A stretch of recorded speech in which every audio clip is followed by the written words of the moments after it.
Welcome to Second Take, the show that focuses on the issues behind the news. Mining Weekly editor Martin Creamer joins me today to unpack the latest in the mining industry. Welcome, Martin. Thanks, Ashley. Now, China is set to become the largest market for platinum-using fuel cell electric vehicles, and this could be good news for South Africa.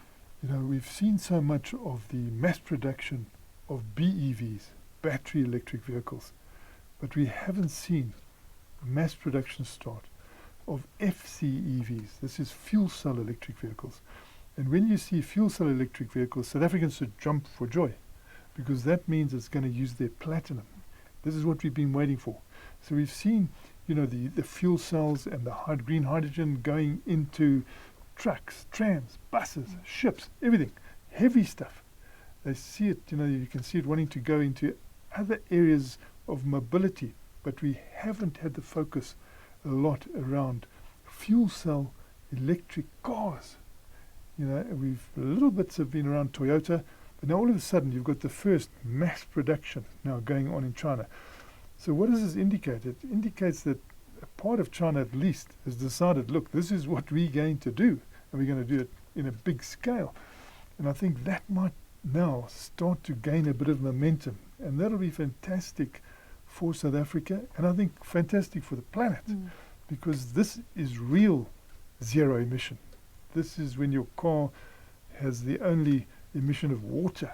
You know, this you can't just plug into any electrical system, and that might be coal burning, and then say, well, I'm protecting Mother Earth. And also the platinum mining situation is well established. You can get what you need, and it's not like they have to go and dig a million other holes like they're doing for many of the battery electric vehicles. So I think this is a fantastic breakthrough, and if China can lead the way, which they're starting to do, it could open massive markets. I mean, they're already saying that if this continues at this rate, what the internal combustion engine now is taking, 3 million ounces a year of platinum to clean the airs of the cities on our normal cars. This will be replacing it in the 30s, you know, in the 2030s. So the projections are excellent. Now tell us about Anglo American and Thyssenkrupp's memorandum of understanding to decarbonize steelmaking. Yeah, so you see again, I think the Minerals Council South Africa president, Melita Fakuda, she said, you know, the move of the world to net zero is the biggest opportunity mining has ever had in many, many decades, and this is our biggest opportunity.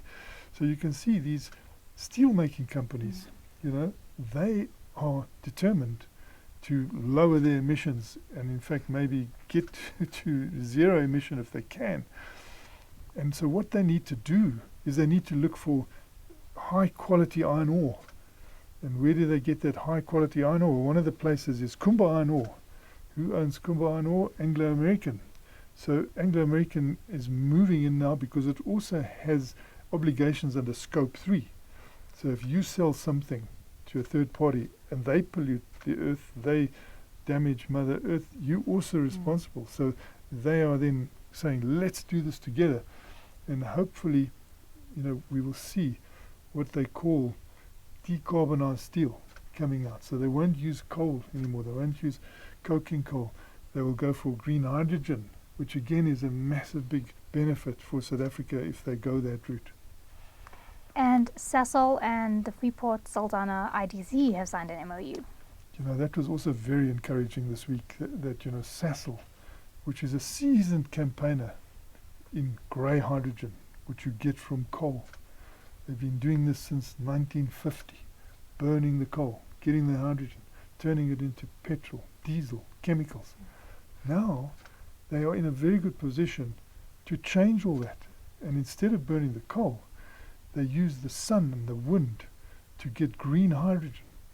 And that hydrogen they are looking to pipe, which is probably the lowest cost option, and bring that into their work process that they've got now. So the only thing that changes, and it's a big thing, is that you are no longer, you know, damaging the earth. You're no longer hurting the climate, but the system is the same. You've replaced the grey hydrogen with green hydrogen. So it's a tremendous opportunity for them. So to sign this memorandum of understanding with Saldanha is also an important thing to me, to show that, you know, the Western Cape moves. You know, we've got to watch out there, because I think we're a bit fast asleep up here. And so they are determined to get into this green hydrogen. They've got the Saldanha Bay there, they've got the sea, they can do this with the sun and wind, they can produce enormous amounts. And we'd like to hear more about their Boegoebaai as well, because that'll be great for the Northern Cape.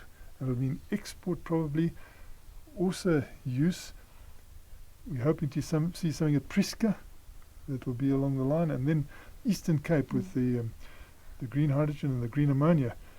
I hope they do it, because, you know, I've just been listening to the United States talking about this, and they're saying, look guys, this is an unbelievable opportunity. We're talking here about $10 trillion market. We're talking a dollars market of 10 trillion here.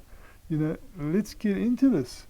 So hopefully the South Africans will also see that as a big opportunity, and make sure that how better way can you do it than use the sun and the wind, the great African sunshine. And then, you know, we've got prime wind as well.